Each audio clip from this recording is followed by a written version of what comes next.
Hi everyone, welcome back. It's Laura from Hyperstamper, and I'm really excited to share this journal. This is journal 4 for the last week of August. Now, I showed this one in a vintage haul video I did not too long ago, and I got some inquiries about it because it's so unusual. Now, the word that's hiding under this piece of trim here is the word infants. So this was the Infants magazine. Not our typical kind of magazine because it's got a very hard cover, and this is from the early 1920s. And here's the thing, people were curious because the first thing you want to do is Google it to see how old it is and the little history about it.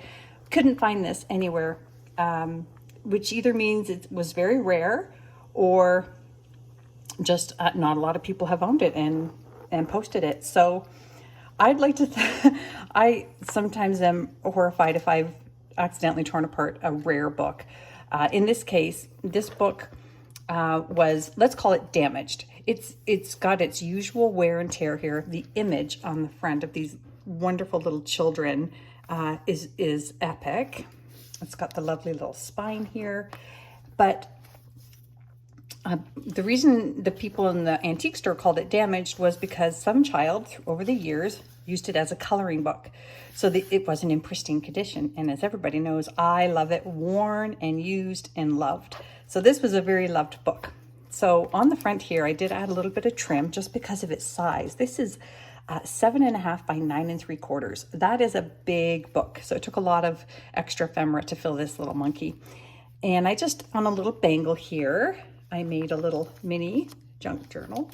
It's just for decoration, but if you want to use it, please do. You can remove it. It's on a pin, and I just made a little bangle here for that. So let's take a look at this big journal. Here's the original first page. And again, there was no date in it, so the lady in the antique store thought it was early 1920s.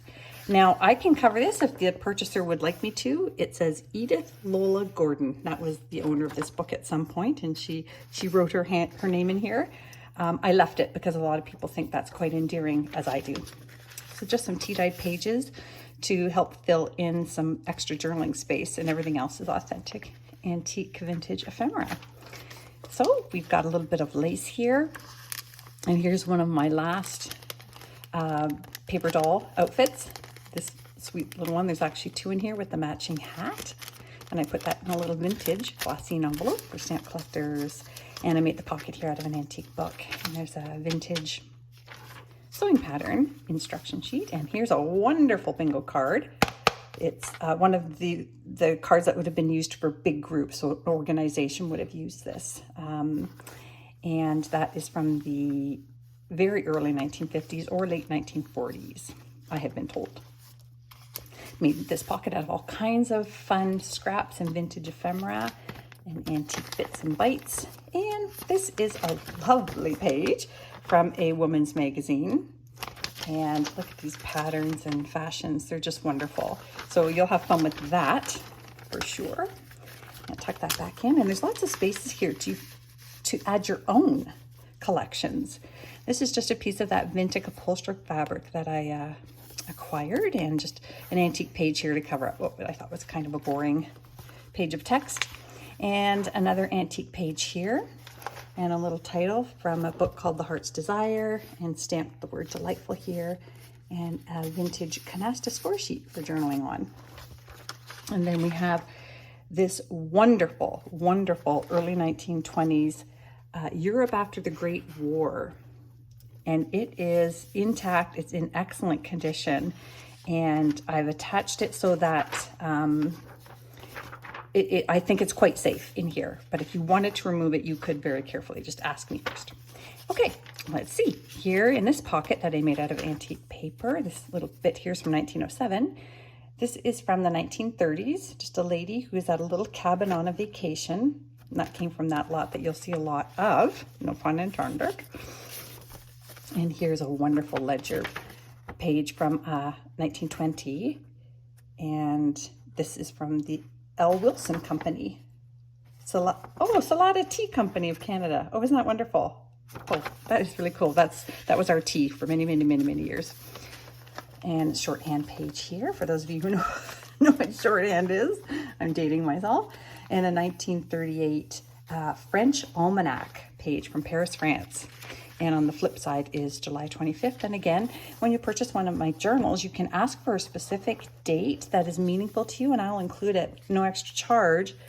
I have ephemera from every date. I may not have the year, but I'll have the date.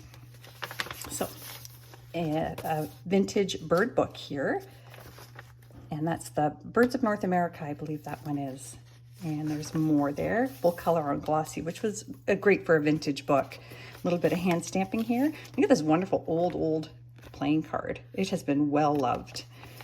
So I really like those ones. And some 1930s Monopoly money. And this wonderful photo here of this lady in front of looks like maybe an apartment building or office building. And I like it because you can see the shadow of the person taking the picture. Isn't that great? And that's on the original photo album page. And that's mounted on top of a 1945 dictionary page. And I've got here a 1950s page out of a recipe book on pies and pastries, 1955 American road maps book, giant road map book I acquired. I absolutely love the 1950s maps. They're so much fun. And there's another wonderful page from that botanicals book that I have. And this one is trees and flowers. There's the flip side of that wonderful American road maps, South Dakota there. And we have a wildflower page here from a vintage English wildflower book. I did tea dye it. And there's the flip side of that recipe book. And I made this pocket out of the Magic Garden antique book page. And just this little journaling pocket here. You can take that out and add to it. Journal inside there. And this is from the 1905 Emerald Island book. And that's a poem. And look at this wonderful image on the other side. Welcome a waves. It's just lovely. You can journal on there. You can just keep it because it is so precious. Whoop, and there we go. And another cluster here. I used the inside spine of the book, which I love, the signature spines. And there's another one of those original pages, and you know how I feel about squirrels. I love them. So this is really quite a special page. And this little person colored in the children here. And there's really hard stock paper for that. And this is some Canadian birch bark up here. And you'll see a little bit of newspaper here, December 27, 1907. So that's pretty cool. Another pocket here. I just made this into a little journaling spot. Just journal in there. You can even add your own or some photos there if you like. And on the flip side there, adjacent, is the 1955 theater arts page. And I believe, yeah, this is from My Fair Lady, which is just wonderful. And that's, I believe that's the originals too. Original actors in that. Isn't that wonderful? Sorry, I'm getting off track there. I really like that play. And here's another wonderful children's book image, Olga of Norway. Nice, bright, colorful winter scene there.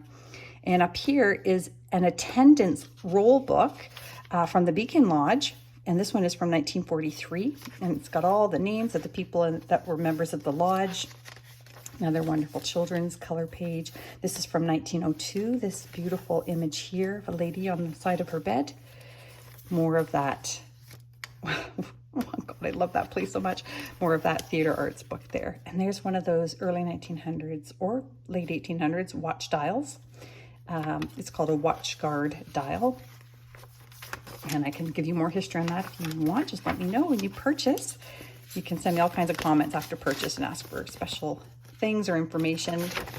Just a vintage journaling page there with a lovely Indigenous image on it.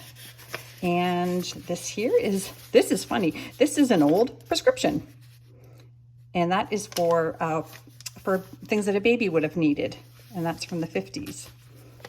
And then we have that lovely page here from the Joyous Travelers, a 1950s bingo card, a very early 1944 postcard here, French postcard, and another wonderful bird page from a different vintage bird book, and that's the loon there. And just some hand stamping, some antique paper here, and that brings it to the back. So I hope you love it as much as I loved making it. You can go to etsy.com/shop/hyperstamper and subscribe so you can see these before they go on Etsy, so you can scoop them up first if you can. Visit again. Thanks.